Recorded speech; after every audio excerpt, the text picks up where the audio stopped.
E aí, pessoal, eu quero mostrar para vocês umas técnicas aqui no Power Apps para função para validar campos de CPF, CNPJ ou qualquer outra informação dá para ser desenvolvido e também aplicar máscaras em tempo real, né? Então, vou demonstrar aqui para vocês, né? Aqui no telefone, quando a gente tem um telefone, é interessante que ele formate o número enquanto o usuário digita. Isso melhora muito a usabilidade, né, do aplicativo, né? A mesma coisa que no CPF. Eu estou digitando, ele vai pontuando conforme a gente vai digitando. Saí do campo, validou o CPF. A partir do momento que ele validou a primeira vez, toda vez que você digitar, ele já está mostrando se está válido o campo ou não, né? Então vamos pegar aqui um CPF válido. Então tá aqui, ó, 3. Aí, ele já é um CPF válido, não alertou, né? A mesma coisa o CNPJ, né? Então, conforme a gente digita, ele aplica a máscara e mostra que o campo está inválido. Então, como que foi feito isso? Vou pegar aqui nesse aplicativo que eu vou compartilhar com vocês, né, o repositório. Então, todos podem utilizar, verificar como que foi feito o código internamente dele. Eu vou gerar aqui uma nova tela. E E nessa nova tela, primeira coisa, adicionar um novo componente, pegar aqui dos personalizados, que no caso vai estar lá biblioteca de componentes, né, quando você adicionar esse aqui como esse componente através de uma biblioteca. No meu aqui, o componente é do próprio aplicativo. Adicionou ele aqui, ele vai ficar escondido. Por quê? Porque o tamanho Aí você vai poder acessar ele aqui pela árvore aqui de exibição de árvore, você vê que ele está adicionado aqui nessa tela. Só que ele tem um tamanho zero. Então, porque ele só é o código, ele só mostra, ele só recebe a entrada e exibe a saída. Então, adicionamos aqui esse componente. Agora vamos adicionar aqui uma, uma entrada de texto, certo?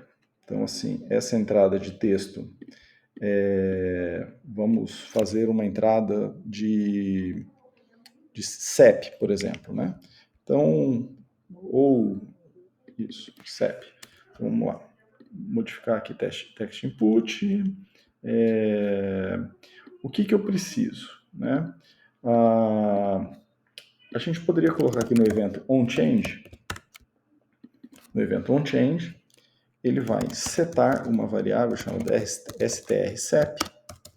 Essa strSep, ela vai pegar lá do meu input helper functions 1, que é o componente personalizado que a gente adicionou, chamar aqui a função apply mask, e essa função apply mask, ela recebe a variável, né, ou seja, qual a entrada e qual que é a máscara, né? Então vamos apply mask, ela vai receber a própria text input 1.text e a máscara vai ser aí tudo aqui em formato de zeros, né? Onde tem dígito é zero, tracinho. Então 5 dígitos, tracinho, 3 dígitos. Esse aqui é o CEP, né? Então fechou. Aqui o set. E vamos um pouquinho aqui, ponto e vírgula, e aí a gente reseta o próprio input, né? A gente aplica um reset no input text input 1. Por que resetar o input? Para ele receber esse valor strSep que nós vamos colocar nele agora lá. Então, esse aqui é o evento onChange, vamos lá no default dele, ou seja, o valor padrão. O valor padrão está aqui vazio, o valor padrão vai ser strSep. Então, o que acontece? Vamos executar aqui visualizar o aplicativo. Nós digitamos, ele não formatou. Eu apertei Tab, né, para sair do campo, ele aplicou a formatação. Por quê? Essa função, por que só na saída, né? O text input, ele só é acionado no campo de texto quando sai. Para a gente contornar isso, a gente precisa adicionar um slider, né, um controle deslizante aqui. Então, vamos lá, aqui em controle deslizante, a gente coloca o controle deslizante aqui próximo. Aí nós vamos pegar aquele on-change que nós configuramos e nós vamos colocar lá no controle deslizante.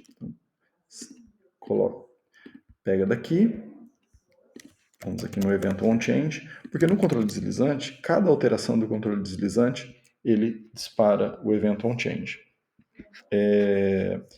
Então, tá aqui, e quando a gente vai no padrão do onChange, que está aqui 50, nós vamos colocar ele com o tamanho do input, lá do text input, .text. Ou seja, o usuário aqui está vazio, né? Então tem 0 caracteres. Conforme o usuário vai digitando, o text input, o slider vai mudando, né, o tamanho dele, e ele vai disparando o evento onChange do slider. Então é um hackzinho aí para a gente poder utilizar dessa forma, certo? Então vamos testar ele agora. Acho que está ok. Então aqui 1, 2, 3, 4, 5, 6. Aí, então ele já formatou, né? Então, ó, vamos fazer de novo. 4, 5, 6, 7, 8. Aí, o que eu digitar, ele não vai aceitar, porque a máscara é de CEP, né? Então ele já não aceita mais inputs. E o que a gente faz com esse slider? Você oculta ele, coloca a posição aqui, o tamanho dele, por exemplo, 0, 0.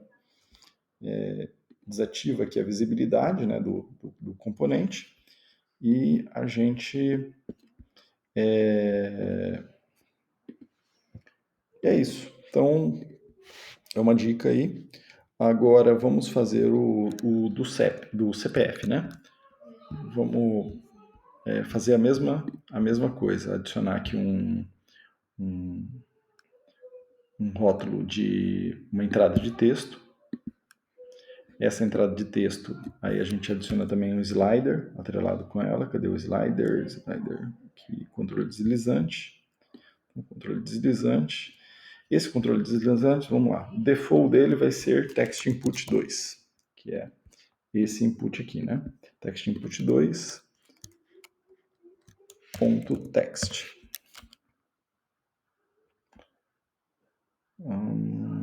Tá. E faltou o len, né? Então, assim, ele tá falando aqui, tá gritando aqui, porque isso aqui é um texto e o default aqui do slider, o valor dele é um inteiro, né? Então, tamanho de... Agora vamos lá no onChange aqui do slider. No onChange do slider, a gente faz set str cpf 2, porque na outra tela já tem um cpf, né? Vamos pegar aqui cpf 2, ele vai receber o input text2.text. Depois vamos resetar o text input 2. Certo? Aqui no text input 2, entrada aqui, vamos zerar aqui já. Tem alguma coisa? Eu acredito que não. Está faltando só a gente formatar ele realmente como CPF, né? Então, aqui no onChange do slider, a gente vai chamar o nosso componente com as funções. Nós vamos aplicar a máscara em text input 2. Fecha aqui. E colocar uma máscara aqui de CPF. Ok, vamos testar se está funcionando. Opa, tem alguma coisa errada. Vamos aqui novamente. Está recebendo text input 2. Resetando text input 2. Tá, faltou o default, né? O default aqui do text input 2 tem que ser a nossa variável strcpf2. Vamos dar um play novamente aqui. Pronto, agora sim. E agora, validação, como a gente faz? A validação, a gente adiciona aqui um rótulo de texto que vai servir como nossa mensagem, né?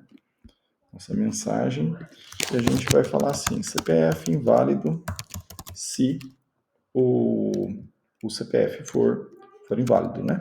Como é que a gente faz para calcular se o CPF é inválido ou não?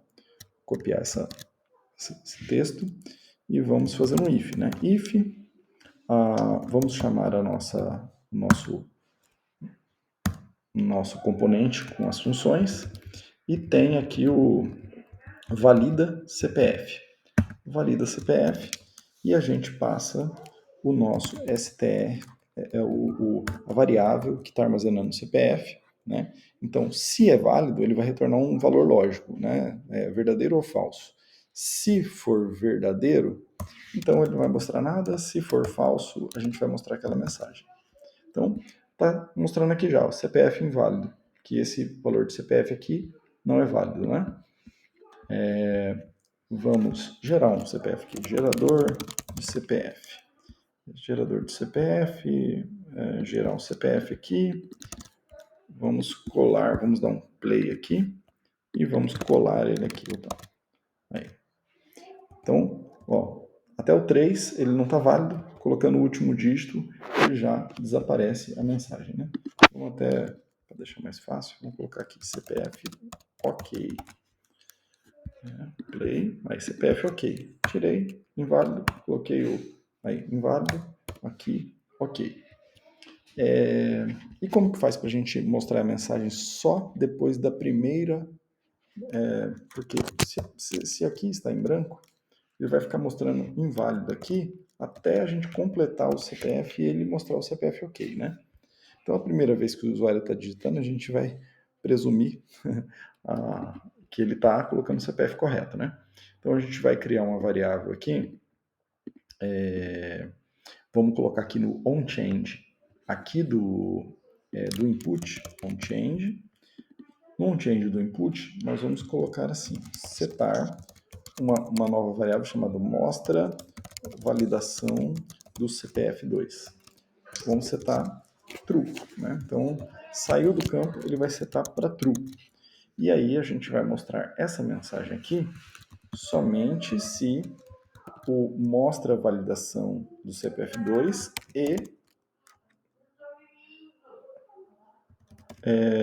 aqui tem que fazer diferente. Então, assim, eu vou colocar aqui. Se não for válido e o mostra validação do CPF2, ele vai mostrar a mensagem de erro, senão ele não vai mostrar nada. Certo? Então, vamos testar aqui novamente. Então, aqui, não mostrou mensagem, por mais que o CPF está inválido. Quando eu sair do campo, ele vai mostrar CPF inválido. Então, CPF inválido, se eu colocar agora o CPF correto, ele desaparece a mensagem. E é isso. Então, aqui nós temos essa